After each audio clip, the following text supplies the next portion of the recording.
Awesome. We are live. How are you today, Kevin? I am great. How was your Monday today? It was really good, actually. 75 degrees here after we had an ice storm last week. So, Yeah, Yep, that we was were mid 30s, so it was warm for us. oh yeah, T-shirt. you're Minnesota, right? Yep, t-shirts and short weather for us. Yeah. 32. my mom is from Bloomington, and then I've got basically all the rest of her family's in Minneapolis and Rosemont. I think Yep, Rosemont. Rosemont. And then she's got some like family in Wisconsin and stuff too. But we Awesome. go like probably every other year. Went to a Vikings game recently too, so got some kin there. Very cool. I was just in Rosemont over the weekend. So, Really? Oh yep. my gosh, so funny. Yeah, actually, and then my father-in-law's dating a woman right now from St. Cloud. Oh, Right, interesting. I think she's right outside of St. Cloud. So Cool. there's some connections there. And then Casey's in Raleigh, North Carolina. Okay. So Very cool. all over. So, I have not been to Raleigh yet. it's great. It's growing. it So, really but is. it is on my list of places to see. I've I heard mean, it's a really great cool things. location. You're 2 hours from the mountains, 2 hours from the coast, an hour and 45 from the coast. So, yep, My location. my dad's watching right now, and he just said, "You betcha." Don't you know? Don't you know? Too funny. Well, good. Well, I'll go ahead and introduce everyone. I'm Hallie McCrory, realtor and team lead with eXp Realty, and my team's Hallie's Homes here, soon to be Empower Real Estate Group. I'll be announcing my all new branding soon. And Cool. then we've got Casey Stiers on. She's the downtown guru of Raleigh, North Carolina, but she works the whole state. I do. But we like to call her the downtown guru because her and her fiance own all the big bars on Glenwood Street in Raleigh, North Carolina. And we've got Awesome. Mr. Kevin Snow on, master of sales and marketing. And specifically today, we wanted to talk about email marketing for real estate. And I did some digging and found really good content from Kevin. So I'm excited to have him on today. And if you didn't catch the beginning, he's out of Minneapolis, Minnesota. So definitely used to the cold. Yeah, I went out a couple of weekends ago and it was like 2 degrees, and I walked outside. I'm like, oh, this isn't bad. I'm like, oh yeah, we've been in winter long enough. I'm acclimated. If I'm walking out saying, oh, this isn't too bad. This is warm. Yeah, So, truly awesome. Okay, so will you tell our audience the name of your company and maybe a little background on that? sure. So my company's name is Time on Target, and I actually launched it back in 2010. But it was launched as a sales, it was a training and public speaking company, really. So I was going around the country working with a bunch of regions for a networking organization and teaching them how to launch chapters and how to launch them quickly. And then I started training businesses and teaching them how to network and how to do sales better. So for a while, I had a ton of law firms bringing me in and saying, "Hey, we need to teach our junior associates how to network and how to build their own book of business, so we aren't the ones having to feed them." I'm like, "Sweet, all right, cool." So I was doing a ton of that, and then I deployed back in 2011. And spent a year over in Kuwait. We were running missions in Iraq. Got to go to visit Afghanistan for almost a month. Mm-hmm. And when I came back, I had that oh shit moment of, oh, I don't have any clients. I have no speaking gigs set up. I have nothing in my pipeline. I'm like, oh crap, now what do I do? So I did this huge pivot with my business from just teaching people how to sell and going and getting paid to do that, to actually going in and consulting and helping firms that were at a growth stage actually launch a outside sales program. So we teach them how to hire salespeople. We help them match document their processes, train the new people, come up with comp plans, the whole thing. over 6 months, we had actually launched a program for them that would end up having 2 or 3 salespeople on it by the time I disengaged working with them. And that was really fun. But there were things I discovered that I didn't like doing, like interviewing. Interviewing for salespeople is a lot of work. And I'm like, this is not scalable, nor do I want to find a way to make it scalable. So we kept just really niching down to where we're at now, where our focus is on helping people understand how they sell and how their clients make purchasing decisions.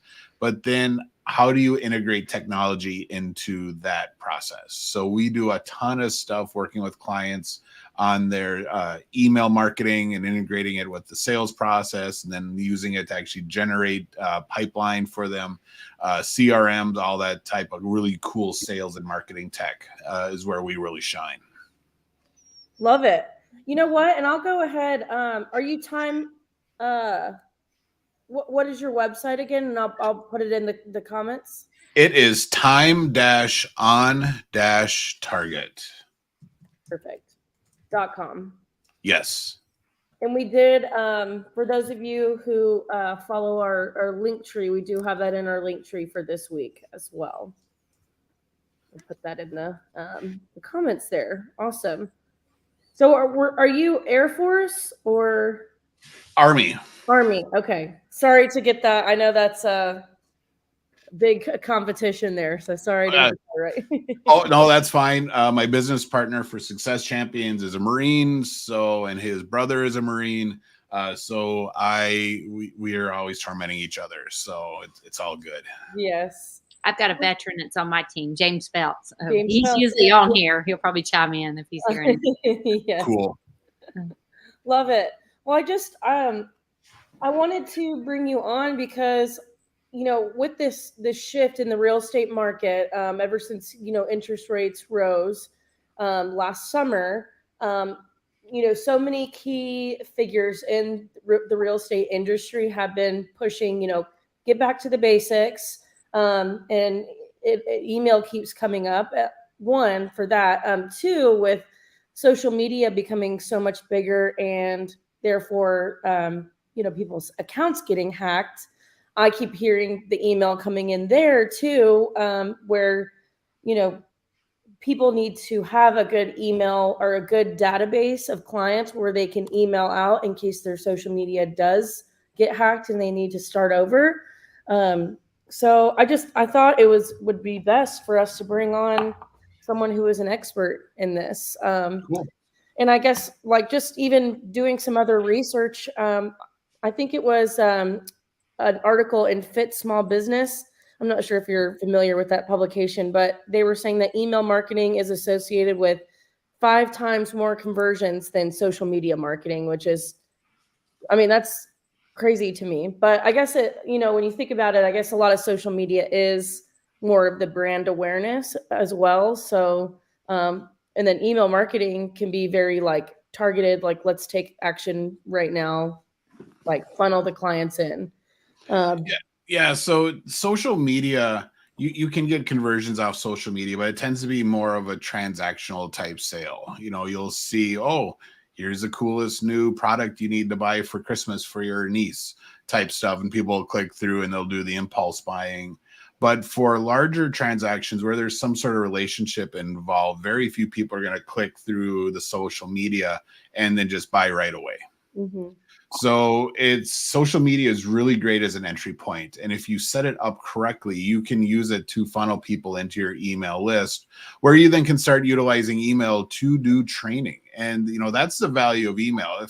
If people like the content they're getting from you and it's valuable to them and it's improving their life, they're going to keep reading your content. Mm-hmm. We've all opted in for stuff where we thought it was going to be really cool content. We're really excited to get the stuff. And then once we get that one download, everything after that is all about selling things. Yes. So very true. Yeah, and it's annoying. It's like, all right, I came because I thought you'd be really cool content, not just to get pitched at for the next 2 weeks as I go through this automation. So that's the power with email. If you set up your email correctly, you can do a ton to educate your followers and to get them the information they need so that, they may not be ready to, in this case, buy or sell a house right now, Right. but in a few years they may be.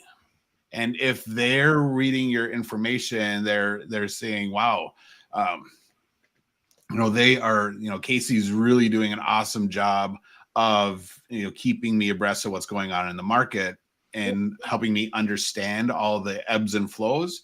I want to work with her. And that's the power of emails. You can do that over a long period of time without a lot of effort. And then when big things happen, you can throw in an automation where you're like, hey, this just happened. This is if you want to sell your house, you need to do it now, because here's what's going to be happening in 3 months and you need to stay ahead of it. You can do all that type of stuff where you can then drive the, hey, you need to do things now type conversion, as opposed to just staying top of mind and engaging with everyone. Yeah, absolutely. So do you agree with, these big industry leaders that real estate agents should be, falling or not falling back on, but like honing in on building their database and really relying on that through these next, couple months of higher interest rates than what the consumers are used to? So I think every business needs to be building their database. They need to be building their followers, and because people buy and they work with people that they trust, Right. And if you, as a realtor, that is a very big purchase. So the last time I bought a house, it was from the realtor that worked with me was someone I trusted implicitly. I'm like, I hadn't bought a house before, so I want someone who knows what's going to happen and is going to, when I ask a stupid question, isn't going to laugh at me when I ask a stupid question, but knows enough about the markets that's going to be able to tell me, oh, no, you don't want to buy this house. Here's all the issues that are with it, and here's why you don't want to do it. This is a much better option, blah, blah, blah, and all that fun stuff. So that email is the way that you build that personal brand. And that's really key for your industry, is to have a personal brand and for people to know Casey, and to be able to feel like, oh, Casey sent us another email and she said this type stuff. And that's really another power of the social media, is where you can build that personal brand that gets people to say, hey, I want to get more information. And that audience, that following, is what allows businesses, whether you're a realtor, a coach, a consultant, whatever it is, to maintain their pipelines and to continue selling, even when, everyone says, oh, it's a bad market. No one's buying right now. Yeah, people are. Lots of people are spending money right now. It's not all doom and gloom like the mainstream media says. But the people that are getting all the sales are the people that people trust, because they've been following their stuff and they're getting the messaging from them and they're confident in what they're saying. So if you haven't started building an email list yet, you need to start getting people into that list, and not just people that you've worked with in the past, but people who fit your demographic of who you want to work with. And the content you're putting out, whether it's on social media or on email, needs to speak to those people. Mm-hmm. And it needs to answer their specific questions. And it can't just be, hey, come buy a house, come sell your house. We'll sell it in 48 hours, guaranteed. We have a couple of brokerages up here that do that. I'm like, but yeah, you have 800 realtors in your brokerage, so I kind of expect you to be able to sell my house immediately. You should be able to push it out to your realtor and say, yep, we got someone, here we go. Right. But for your normal realtor that doesn't have that type of network, they need to put out the stuff that makes people feel like, yeah, I want to work with them. Right. Yeah. Okay. So I guess with email marketing, I'm looking at, I personally am looking at honing in on this more. But I'm kind of going in a crossroads here. Like, I could go kind of a newsletter route, or I could go like I subscribe to a lot of Grant Cardone's stuff, and he'll just send out, it's not like anything timed, or I'm sure it is on his end, but like, it's not like he's sending stuff out like every Tuesday. He just randomly sends out, kind of like blurbs about, just a topic that he's, I guess, thinking about. Do you have any suggestions on going either way, or is it something where both can work as long as you're consistent? Yeah, Yeah, both. I was I totally agree that both work, and it's totally a consistency thing because you want people to be seeing your name and then to be clicking through, and that part, the clicking through, is the important part. You want people to be clicking through to read more, see more, or engage or do stuff with your content. That's what tells all the email providers that, oh, Casey and Haley are sending out really good information. We're actually going to put their stuff in the inbox and not into the junk folder. So that click through is really key. So, the key is, if you're going to do a newsletter, it's got to be really good content that people want to read. And then it's got to be easy for them to digest in that format. So you can't do the old style newsletters where it's like 20 different articles and you're scrolling and scrolling and scrolling. It's got to be easy to consume because you're probably going to have a mix of personalities. So, your high Ds, if you follow the disc profiles at all, your high Ds, they want, when I do a newsletter and I know there's going to be high Ds, we do a table of contents up at the top because they can literally then click on the thing that they want to look at first that catches their eye, and they can consume content how they want.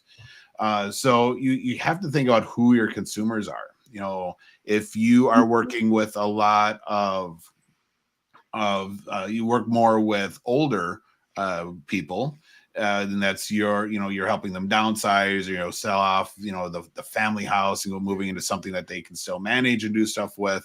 The content in it needs to be things that speak to them.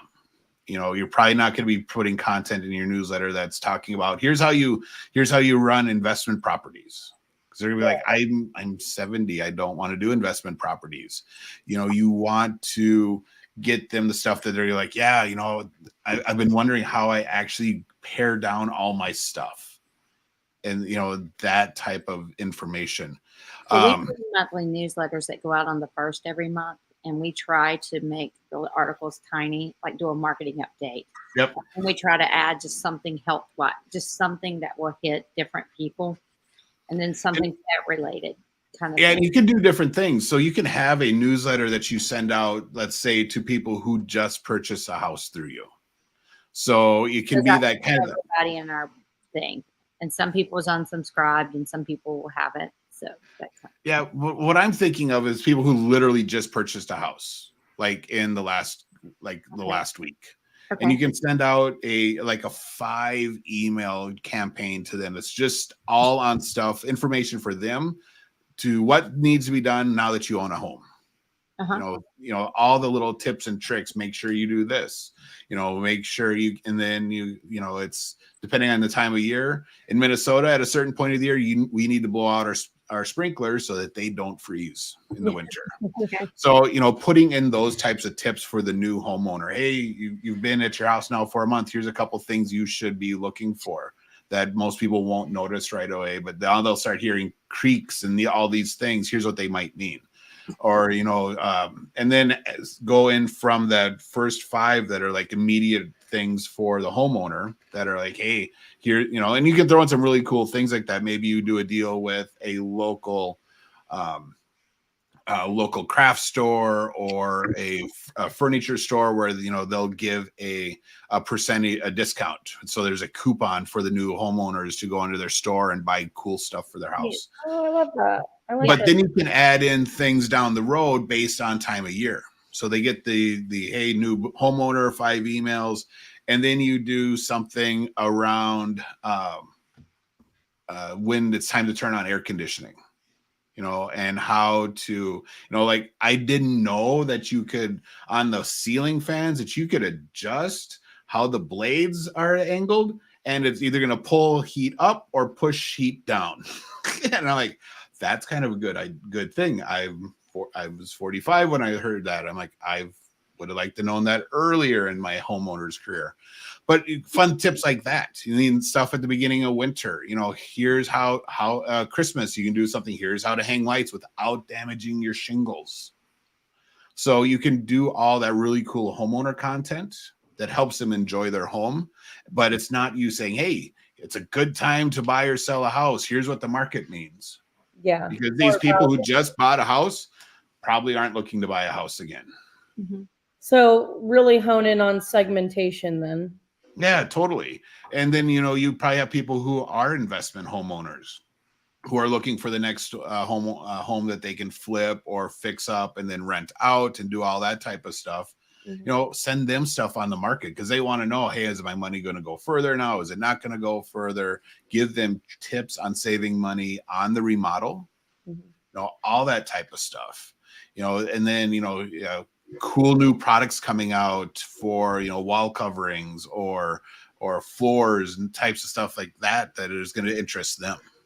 So it's really understanding who your clients are and giving them really specific content that keeps them interested in reading your emails.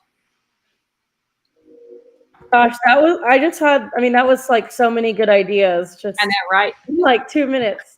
And I'm even thinking like the new homeowner tips, like, as I guess an email newsletter can be intimidating because you have to come up with the content.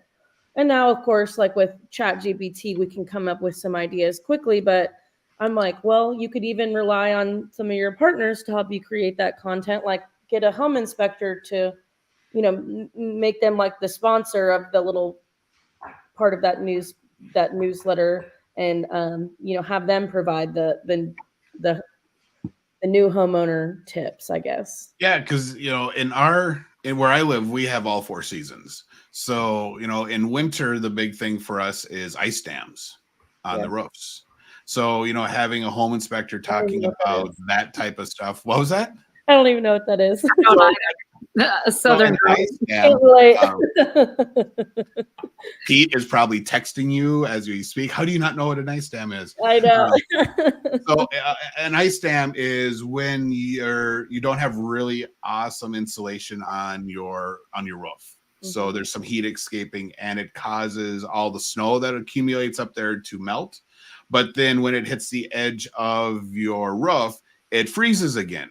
And so it'll build up like a 3, 4, 5, 6 inch solid piece of ice on the edge of your roof that then keeps all the water from actually draining off your roof. So that's why it's called an ice dam. It's literally damming up the run off of your roof. And it causes a ton of damage because all that water has to go somewhere. So it ends up seeping through your shingles into your roof and into your house and causing all kinds of issues. So, having for us, our realtors that we've worked with, it's always been really seasonal, and having someone who is an expert in home inspection or roofs that wants to write content and have access to all your homeowners is key. Because then they're going to come in with really awesome content for you. Hey, it's November. We're getting ready for our first snowfall. Here's what you need to know, and here's how you prevent ice dams on your house. Do you have a platform you recommend to send these emails out? It depends on what you want to do with them. So most of my clients, we are doing a ton of segmentation, lead tracking, lead scoring. We're sending, information to Facebook. So we use a tool called Entreport. Okay. So that is a marketing automation platform. It has landing page builders, all the stuff in there. But if you want, sorry, I didn't mean to interrupt. Oh, go ahead. What's your question? Well, is it like something where we have to hire you to use it, or like can the average consumer use it? Yeah, there's a ton. You can do both. There are a ton of just normal business owners who will use it and figure it out and start doing stuff with it. Entreport is really awesome. They actually have a user group on Facebook where all a ton of account users just jump in there and they ask questions. And then, Entreport answers questions, but then you have people like me and, probably 5 or 6 other certified partners who know Entreport really well that will answer questions for people as well. And it is spelled Ontraport. Entreport. So ONT? Yep, yeah. ONTRAPORT.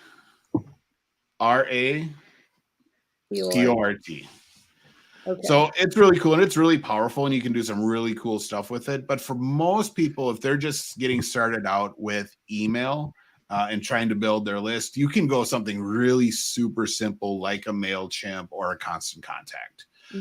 And you're going to do just fine with it. And it's going to be probably a little easier to manage. I like Entreport because I can have all kinds of bells and whistles that I can make it, I can make it fly through hoops if I want. But for most people, they just need to be able to make an email that looks good and be able to tell if people opened it, if they clicked it, and all that type of stuff. So, if you're just starting out, I would do something like MailChimp or Constant Contact, just so you can figure it out. And it's not going to be overwhelming for people. So, well, I guess maybe it depends on if you want to use your current CRM, or I guess those platforms probably have CRMs built in somewhat. So kind of. So here's the thing between email automation and CRMs. CRMs are really designed for you to track your interaction with your contacts. That's why it's called the contact management system, or client relationship management. So they're really focused on being able to log calls, keep notes, and all that type of stuff, so you know what's going on with them. And they'll normally have some sort of email sequencing built in. Okay. Email automation tools are really focused on building the automation stuff and how it interacts with contacts, and how you're able to, there's two ways you can send out automation. One is time-based. The other one is behavior-based. So time-based is, it's Monday at 7, we're going to send an email. Behavior-based is, Haley just visited our pricing page, so we need to send this email to her. So automation tools are much more for that, to be able to say, hey, Haley has been to our pricing page twice in the last month. She's gone to the about page and checked out Kevin. She's done all these things. We need to now have a salesperson follow up with her, because she is obviously very much interested in what we do. So it's tracking all that type of stuff, which is really not what a CRM is designed to. Some of the higher end ones, your Salesforces, your HubSpots, they do that, but your pipe drives, that isn't really their thing. So usually most of my clients will have two systems. They'll have their CRM, which is, we let the salespeople in, and the owners can go in and type and do stuff in. And then the automation tool that we don't really let them log into, because we don't want them to break things, and we will manage all that for them, or their marketing team will manage all that stuff for them and make sure it integrates with their CRM. Okay, that makes more sense, like separating those two. Well, and I guess, so we're both with eXp Realty. We use, or we're provided KV Core. I'm not sure if you're familiar with more of the real estate focused ones. Actually, Casey, you use a different one. I use Follow Up Boss. Follow Up Boss, that's right. But I guess it's just a matter of kind of looking into whether if you're already going heavy on, I guess, which ones they can integrate with. Like, I know ours can integrate with MailChimp. So, well, and it's also really important to understand what you want to do with it. If you are just looking at doing some basic email newsletters and being able to add people into that specific list, so they get the specific automation and campaigns being sent out, a lot of the industry specific tools will do that, and they will allow you to do some basic automation within them, because they want to keep everyone in their industry specific, custom industry built tool. And some of them are really good. I've worked with a couple of Edina Realty companies who were doing a ton of stuff out of their proprietary system. And it had some really cool capabilities in it.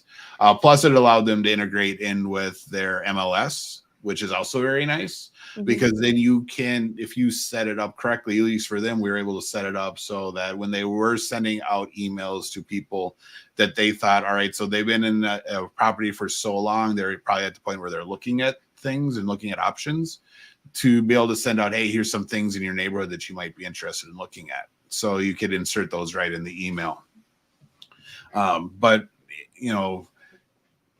understanding, I want to do all these types of things, and here's where I want to get to, or I just needed to do a newsletter. I want to be able to send out an email once a month to all my people, and I'm good with that.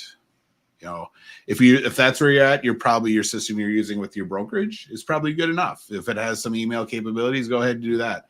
If you want to do more things and you kind of have this big idea of, hey, I want to actually do segmenting, I want to make sure it's all custom content for everyone and be able to do some triggers and cool things, then you're probably going to look for something a little more advanced and a little more features. So that's always the first step when I start working with a client, is helping them figure out exactly what they want.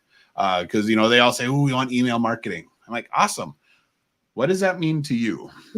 Yes. So it's like, oh, I want a house in the country. All right. So like country with like wooden fences and farm animals, or like country on the edge of the suburbs. What is country for you? So, right. And it's everyone, all these terms have different meanings for everyone, even though everyone thinks they are, there's just one definition, but there's not. Interesting. Huh. Very.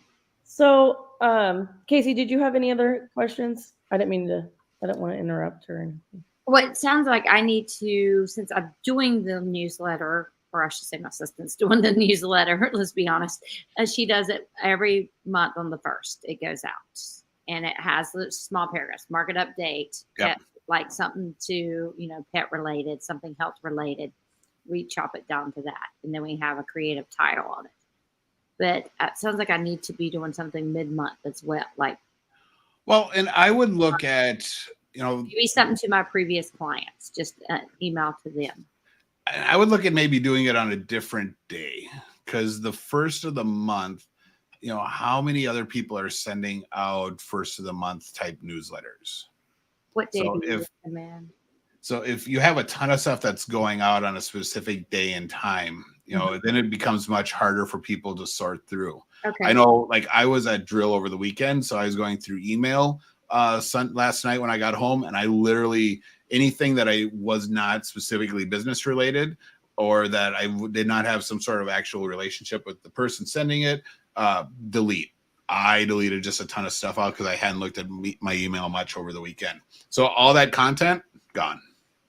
So what do you think, like maybe the middle of the month, like the 15th? Even doing like, the 3rd or the 4th. Okay.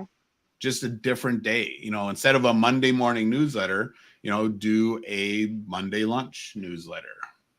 Okay. Something thinking about, if you, especially on the consumer side, think about who your buyers are and who your sellers are, and when they need something to distract them. Okay. So, a lot of times a good time to send out email to consumers, especially you'll see this from retail stores, online retail stores, is mid-afternoon, around 3:00. You're going to see a ton of retail stuff hitting inboxes, because employees are, they're like, oh, I'm so sick of being at work. I wish it was 5, and they want something to distract them. So the retail, Amazon's, Grunt Style, all those companies, they'll send out their stuff at around 3 in the afternoon, so that people are clicking on it, and now they're going to the website and they're shopping instead of doing what they're supposed to do. So, think about who. So in the real estate world, what do you think? Like mid-afternoon as well, or? Say that again. When would you think for real estate would be the best time? Well, it depends on who your clients are. Are you upper real estate market where your clients are doing, $1 million houses? All over the world. Literally all over the world. I got one in Saudi Arabia, one in Kuwait, one in Thailand. You pick a country, I've got somebody there right now. Well, and I'm thinking more of like what size house are they buying? Are they, if you have people who are buying multi-million-dollar homes, 500 plus, you want to send them email early in the morning, because CEOs are, and this is what we teach people for business development. If you want to network with salespeople, you go to happy hours. If you want to network with middle management people, you go to noon events. And if you want to network with CEOs, you go to breakfasts.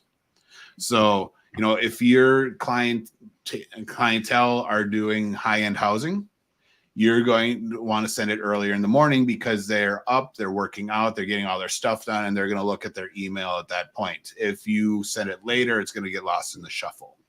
If you are working with blue collar employees, you'll want to send it, either depending on what type of blue collar, if they're actually people out doing blue collar work in the field, you're probably going to want to send it in the evening around 7. It's really good. Because they're going to get up in the morning, they're going to shower, they're going to go off to work. They're probably not going to do email. You know, if it comes on their phone, they may or may not pay attention to it, depending on what their job is. But then when they get home, they'll do all their stuff and they'll go, you know, do whatever their like computer work that needs to get done for the house bills, all that type of stuff. If you work with people who are just employees, you know, they're more of that gray, white collar world.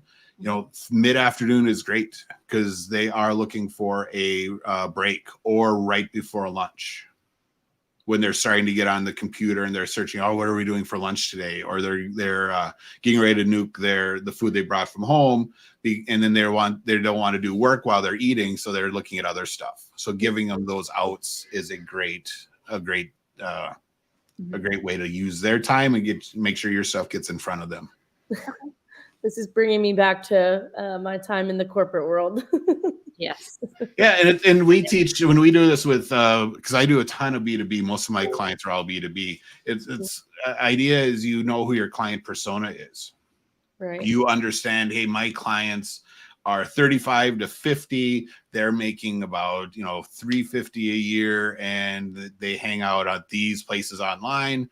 You know, they have these types of jobs, all that type of stuff that allows you then to really shape your messaging to speak to their things. You know, if you do a ton of home sales for newly married couples, you know, the 20-somethings just getting married, you know, you're going to be helping them understand the whole concept of, hey, here's your starter house. Now, you know, how do you move from a 3-bedroom home to a 5-bedroom home? You know, what does that move look like? How do you make it? When's the right time to do it? You know, what can you do to your starter home to get it ready to sell, so you don't have any of that limbo times, like, oh, I wish my house would sell so I could get into my new house because they won't approve me until this one sells. You know, all that type of stuff.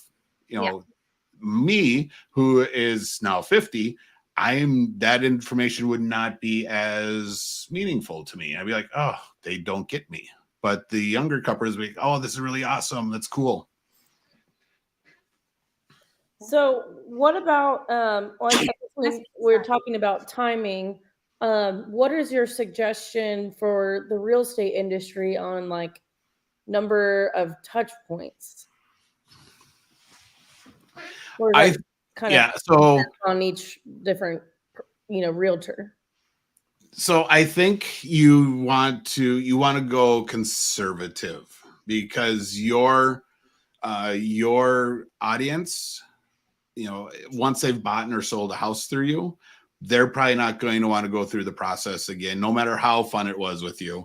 They're probably not going to want to go through that process again in the near future unless something happens. Right. All right. So, you know, once people get into it, once a month is good for a standard. If something big happens, like the Fed announces, we're going to drop interest rates by 2%, you know, they do something weird, comes out of left field. Then you can throw in, hey, all right, so did you hear the news? This just happened. We want to explain exactly what this means. Right. Because there's all kinds of stories. We need to fix them. But if you have it set up so the automation is tracking people's engagement to your site. So if you see that one of your contacts is now, you know, stalking you on your web page again and clicking different things and is going through the homepage and looking at MLS, that should be a trigger for you to step up the contact with them, because that means they're now looking and there's something going on that's caused them to see what's on the market. So, you know, those types of triggers are really key. And that's why we do the lead scoring for our clients. So that if, you know, most of my clients will go through and we'll map out for them exactly, all right, so here's the type of questions people have at each step of the cycle.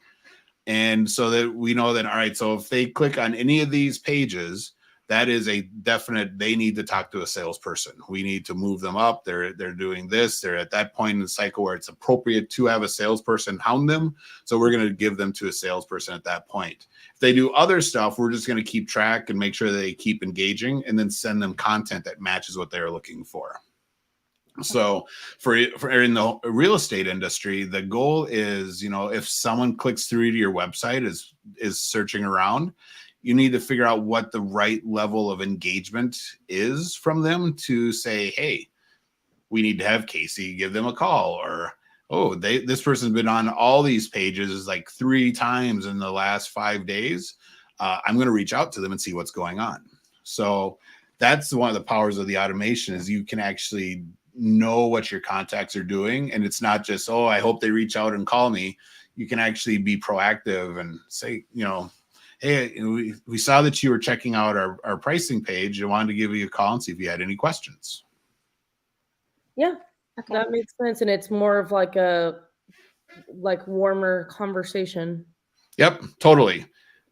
So I guess, what if a real estate agent is very busy and they just want to have, they might not have time for segmentation, and they have a very diverse group of clients. Like for me, let's take me, for example. I live in a town with about 110,000 people. I work with people who've bought $80,000 homes all the way up to, $2 million ranches. Also have commercial clients. And then, like I said, farm and ranch clients. What is the best tactic, or what is the best overall, I can throw a big net and get the most people from it? Like what would be a good target that way? I would suggest that you still segment out into at least 3 categories for that example. Commercial realtors, commercial real estate people, farm and ranch, and then normal everyday residential. Because your commercial people, if you start sending them residential stuff, they're like, yeah, I'm done. This is just, it's taking up space in my inbox and it's not valuable to me. And same with your residential. If you're sending them commercial content, they're not going to get it. And they're like, why is she sending me this? And they'll end up marking it as junk. Farm and ranch is a little bit different. They're probably okay with some residential stuff. They might not get the commercial thing, but they're a little different too, because they're looking for land. They want to know when land becomes open near their existing properties so that they can add on. Yeah. My business partner down in Texas, that's his thing. He's like, yeah, I want like another 50 acres to add on to this farm, because then we can have another house and all that stuff over there. And, we can have cattle and do more things. So if that's what he's looking for. Yeah. So I would still segment them out into those 3 areas, because then you can give them the right content. Okay. And it's going to be less people telling email that you're junk, which is going to help improve your deliverability. So the more people that keep reporting this as junk, at some point the email services say, oh, all right, so a bunch of people report this as junk mail. It's probably actually just spam. So we're going to start now just putting it in the junk folder for everyone. And then that's bad, because then no one's seeing it anyway. Yeah. And maybe even 4 segments, now that I think about it, for in residential, have your actual home buyers and then investors. Yeah, you totally could. If you have enough detail about your contacts on who are your serial investors that are buying multiple properties a year, they're going to have completely different questions, and they're not going to want any basic real estate information. They're going to want to know how they can maximize their profit and their revenue, and how they can flip houses and still make money in this market. Your residential people, a lot of them are still, even if they bought a house, there's still a lot they don't know. Right. So you can still be doing a ton of education with them. Right. Gosh, it's so hard not to segment, and I'm just thinking about it, to get really nitty gritty with it, and Yeah, you can. And the most success, and we get really nitty gritty in the B2B market. Based on what type of products they're buying, what type of industry they're in, size of company. We get really specific, because it allows you to personalize the email more. You were kind of looking for the one stop, what's the biggest net I can cast?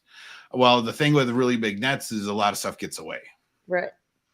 So if you get, if you shrink down and say, all right, so I'm sending emails to these 5,000 people that they're all this demographic, we're going to give them all stuff that they like. Okay. You're going to have a much bigger hit rate and more engagement which is good for your deliverability, and it's going to keep your list active. Yeah, that makes sense. Do you want to, well, I guess before I ask this, Casey, do you have any other comments or questions? Nothing right this second. I mean, So lots of information. yes, I kind of want you to talk about more of what your company offers, or what working with you would look like for Time on Target. Yeah, so we work with clients a couple of different ways. We do both project work and then we do retainers. So project work is literally someone says, hey, we want to do this automation, we want to do this campaign, or we've never done email marketing before and we want to figure out how to do it. And we'll come in and we'll help them build out their initial stuff and get it all set up and get them trained in on the system. And then we'll just kind of be like, poof, all right, cool, here you go, we're off. Call us if you need help. If you break it, let us know, we'll come help you again. But then it's really up to that client to then, they're controlling their stuff and they're managing it and they're updating it and they're doing all the work with the system. Other clients, and we'll do a lot of the project work with businesses that are kind of shifting from the DIY to outsourced, but they're not ready to have the full-on fractional person yet. So they need help getting stuff set up, but they still kind of want to manage it until they're ready. Or we do a project work for companies who actually have some internal marketing support already, but they don't have the email automation specialty in their team. So then we'll come in, we'll teach them how to do stuff. We'll turn it off over to the marketing group, and then we'll Shazam, we're out of there. The retainer is for companies that are like, you know what, we don't have an internal marketing team. We know that if you build this and let us loose with it, we're either going to break it or we're not going to use it at all. So they know that we need to stick with them and actually start managing stuff for them because they're big enough, they have enough work to do that we're going to be consistently doing things. So, I just brought on a new client out of New York who is a coach. He works with men on business and life coaching type stuff. And he is busy. He's running, 6 to 9 retreats a year. He's got a summit he puts on. He's starting a bunch of new projects. He does corporate coaching for CEOs at some really big companies. And then he does normal coaching in groups. So he's busy. He doesn't want to be building out email automation. He got a system a year ago and he hasn't done anything with it. So now we're coming in and we're going to be building stuff for him on a monthly basis, starting off with a big program he's doing. And then we're going to be doing some additional stuff ongoing every month and just keep building out his digital footprint for him. And I do that with a lot of my clients. They're like, we just want you to handle this. We can, but we know it'll be better if we let you do it because this is where you geek out. Yeah. So then we just do that for them. That sounds like what I would. Yeah. Exactly. They all have things that they are amazing at. Email marketing is not one of them. That's fine. They're all the stuff they're great at is things I'm not great at either. So it works out really well. But they could be great at, but just don't even have the time to be great at it.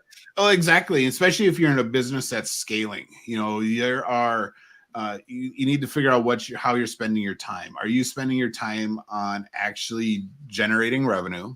Mm-hmm. So are the tasks that you're doing actual revenue generating, or are they tasks that when you check them off, it's like, all right, that's cool, I got a task done, but it didn't actually make you any money. So, are you working on growing your business and scaling your business by generating revenue and having really great conversations? Or are you just working on your business and doing all the stuff? And all that stuff is what needs to get outsourced to people. Because as soon as you outsource something, that frees up time to go have more sales conversations and go sell more stuff. Sure. Mm-hmm. Or to, hey, I now have free time. I'm going to bring on the new, if you have a brokerage, I'm going to bring on the new realtor. I'm going to bring on a new team member. And we're going to get them sped up. So now they're out selling. And you can keep doing that type of thing and actually start scaling the business as opposed to just growing the business, which means you're just adding new revenue.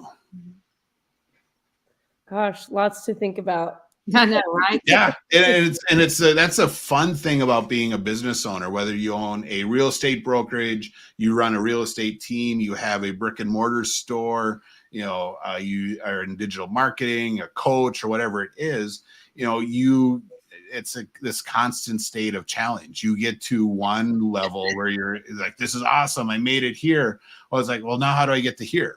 And now you have this whole new challenge of like, all right, so how do we do this? And then you get to the next point. It's like, oh, well, let's diversify and bring in this other thing that complements our product. How do we grow that now? And how do we integrate it into our existing systems? So there's always this cool new challenge as a business owner that you get to solve. And that's what makes entrepreneurial world so much fun for people like me. It stresses me. Where do I find this person at ASAP? Because I'm always like 2 weeks behind what I should have found them like 2 months ago. Yeah, we do a ton of, we work with a ton of VAs. So I host a podcast with my business partner, Donnie. It's called Growth Mode. It's all about growing and scaling a business. And so we have a ton of VAs. We don't edit any of our stuff because we would never get done. One, I'm too much of a perfectionist and detail-oriented person that it would take me, like 2 days to edit the video. Yes. And I would not get anything else done. So we have VAs and people who do all that stuff for us. We have someone who edits the video and makes it look really cool. We have another person who runs the transcript for us, and then they also write a blog. We have someone who takes the video and makes it into micro videos and shorts for YouTube and Instagram. And we have all that done by other people because it frees up our time to be in conversations and do things like this. Me coming on live shows like this, other podcasts, is a big part of how I build my my expertise in the market and get people to say, yeah, Kevin knows his stuff. We want to work with him because like you said, you did research on me. It's like, oh, I found all kinds of really cool content from Kevin. That's why I do it. Right. Yeah. Love it. Yes. That's exciting. Gosh, we'll have to check out your website. You know what? I'll go ahead and post that again. Casey, did you have any other questions? I think I've got all mine answered for now. I mean, all mine's, they've been answered. It's just, I got to apply this and I'm going to your website. This is the one thing I've been looking forward to this. And I knew it would be overwhelming for me. And but it's like exciting at the same time, like you said. Yeah, and that's what we get that from a lot of new clients. So they're all excited. They have these really big ideas of what they want to do for email marketing. We're like, oh, that is so awesome. That's such a cool plan. I'll make them back off. And I'll say, all right, let's do one thing. And we'll help them figure out what the one little thing is that's actually going to help them move the bar. For some of the clients, especially if we're doing some sales automation, it is getting rid of all the thank you emails after the first time you meet with a client. Because I know when I was doing it as a corporate salesperson, Friday mornings was my thank you email morning. And I would not pay attention because it was literally something I needed to do. So I'd copy it out of my Word document and put it into the email. And I may or may not remember to change the name and the greeting on that email. So I might be sending an email to Haley, but it says, hey, John, or the company name is wrong. And I hit send and I'm like, oh my God, what did I just do? So, automating things like that freed up a couple hours of my time on a Friday morning that I could then make calls or I could have another meeting with a client type thing. Find those items and figure out how you automate them first. And then once that's going and you're happy, it's like, all right, so what's the next thing we're going to do? The reason people get overwhelmed with email marketing is because they try and do the really big grandiose project first. And before they've figured out all the system and all the tools, and they just get frustrated. And it's like, oh my God, this is so hard. No, you're just starting at a graduate level as opposed to an undergraduate level. And so let's start here and we'll do all kinds of cool stuff. So that's the key to keep from getting overwhelmed. Just pick one little thing, figure it out. And then once that's going, then pick the next thing and just keep adding. Develop it over time. It doesn't all have to be in place tomorrow. Easier said than done. ADHD. Got to give yourself like goals once a month. Like, okay, what are we adding this time? Yeah, exactly. That's an awesome way to do it. So, and we can make this quick tweak and change it to the third. We got that. Now I can do that. So, yeah, and good, like, like tip for, just as a final thought, like a tip for even like newer agents too. The tip is start building your list. Have a way for people to give you their email and give them something of value to help them do that. If people, especially if you're trying to get people who are at a point where they are actually going to buy or sell a house and you want them to engage with you so that you can get that representation agreement going, give them something of value. And that could be, hey, sign up here and we'll do a free valuation on your address. And here's what we think it'll cost. And there's some really cool tools you can do that with through the MLS systems, where you can do that without actually having to go look at them. So, things like that, people are like, all right, yeah, what does my house actually cost? Or, a loan calculator on your website where people can opt in and then they can put in and see what a payment would be for that cool house they just looked at on your MLS page. So, find little things like that where people now are in your list and you can actually start actively marketing to them. That is the first thing anyone has to do. I didn't used to have a 5,000 person list. When I started, I had none. So it took time, and you just keep cleaning the list and keep adding to it, getting rid of old ones and keep building it over time. Absolutely. Yes. Love it. Yes. Well, good. Well, I think we're coming up right at 6:30, I guess 7:30 your time, Casey. Yes. Any other final thoughts from you guys? I do want to say a real quick, I was going to do it. I lost anybody in the Raleigh area that may have found a gray bag outside of my building on Saturday around 6:37, or you may have found it later. I would love to have it back. It has my driver's license. It has my business card. Just Google me. At this point, I would probably give you a reward. Just get it back to me. And what does the bag look like? The block of 400 North and West Streets. It was around the Chisel Gym, around the West Building. So, and it was a Lululemon bag, right? Yeah, it's neon green and silver. So it has my driver's license. It has my business ID or my business credit card, several other credit cards. There's a credit card in there that has Ahmadinejad, like any of those. We froze all those. So if you're listening, you think you're going to go down. No, everything's froze. It was in there. A few of Rocky's favorite dog treats and my favorite lip gloss. So, you don't want to lose a lip gloss. Yeah, I know that was the most painful. That in the bag, I think. So, but just please return it if anybody hears this, or feel free to share this. So. Awesome. Well, thank you, Kevin, for coming on. This has been much, Kevin. This was so valuable. We really appreciate it. And anybody that wants to work with Kevin, you can visit his website, timeontarget.com. Yes. And then your Instagram too. I think it's at Kevin Snow.